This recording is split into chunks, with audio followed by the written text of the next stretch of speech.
We ready? Okay, this is December 16, 2023. We're in the Black Mountain Grove, Sequoia Grove and Sequoia National Monument. And the road we see down here, dirt logging road, is Forest Service 21S12.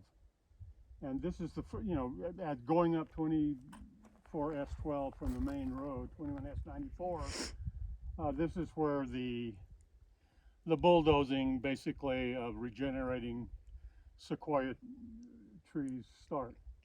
You can see the edge.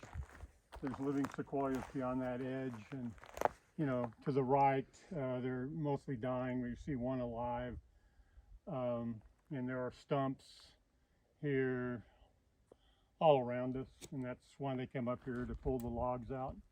And you'll see tall, gigantic log decks along the way, supposedly to reduce fire hazard. It's arguable, if not ludicrous. So one of the things they did, they bulldozed almost all of the elderberry, food for bears. You can see the orange reddish stems. They were all over when I came here and photographed the area, not suspecting any foul play. Last year, about 2022, about in July, there were full sequoia, baby sequoias, sequoia regeneration in this area. They're hard to see now. This is, a stem remaining. You can see it's a sequoia by the bark and the kind of serrated, sharp needles. Very few left. Another one. Mostly they were just ground into the dirt by 60,000-pound track laying logging machines. And the bulldozing went on all the way up this hill, and you can see beyond that there's this thriving green sequoias. This used to be all like that. And those saplings and seedlings that are partly brown, they're going to die. Some of them, have died already. The roots are undoubtedly injured from the scraping and weight. And the bulldozing went all the way to the road on the other side.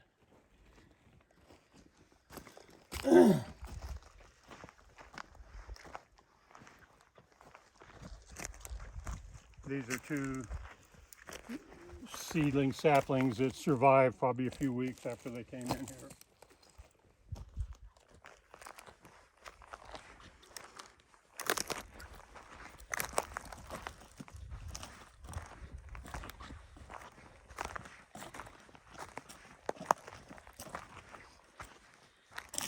So this path of the log harvesting machines, these are large rubber tracks here. We can also see the remains of tank-like tracks, track laying machines.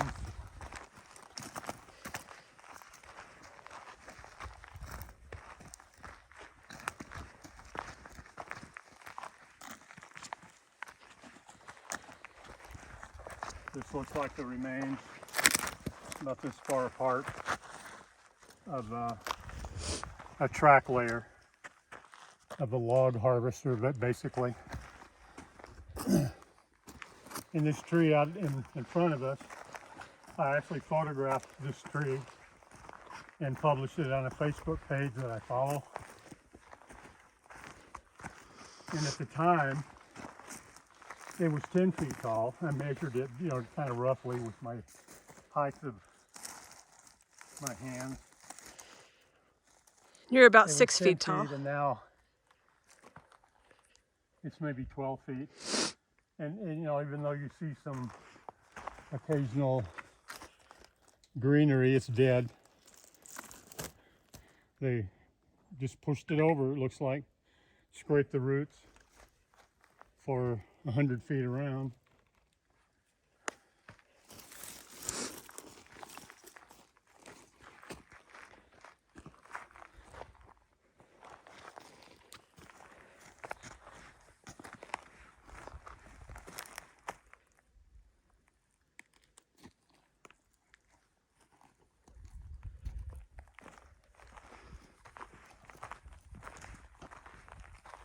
This was all covered with Sequoia seedlings and saplings.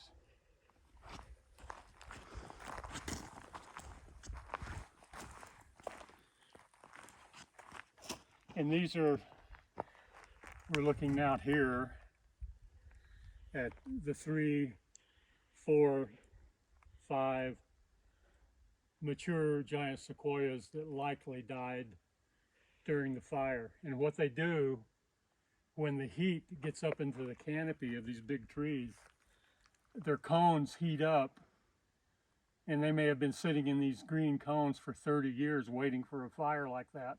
They do it over and over and over for thousands of years, waiting for a fire like this.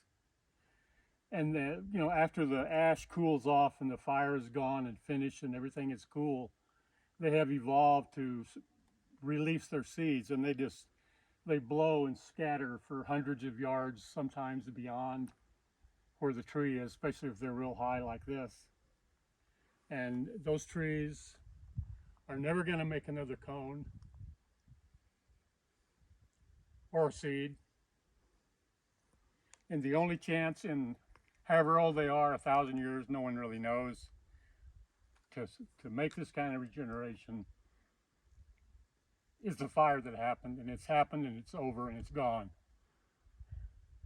And they'll never do it again.